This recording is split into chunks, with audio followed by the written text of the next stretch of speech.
are nonprofit public benefit corporations.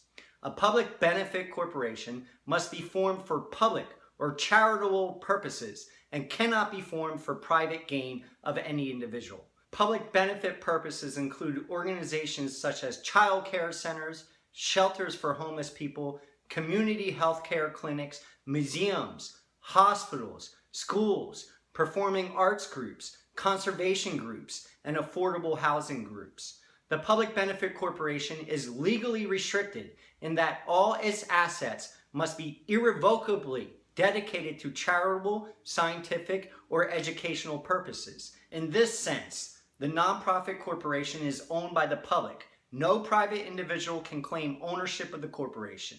The board of directors and the officers cannot own the corporation's assets. For this reason, the Public Benefit Corporation cannot distribute dividends to any individual.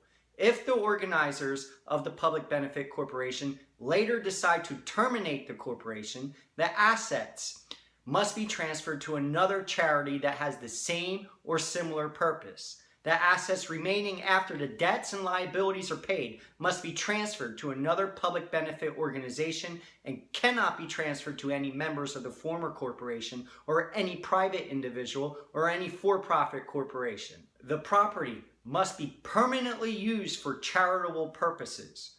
Moreover, a valuable asset to the nonprofit is its intellectual property.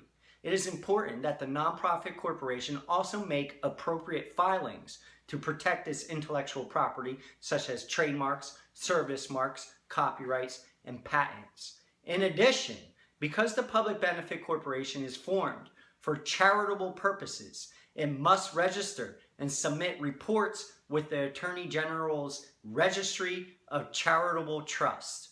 Moreover, federal tax law requires that charitable organizations make available at their principal place of business the organization's financial information, including applications for tax exemption, IRS Form 990, IRS Form 990EZ, or IRS Form 990PF returns for the past 3 years and its IRS determination letter. These copies must also be provided upon written request from any person.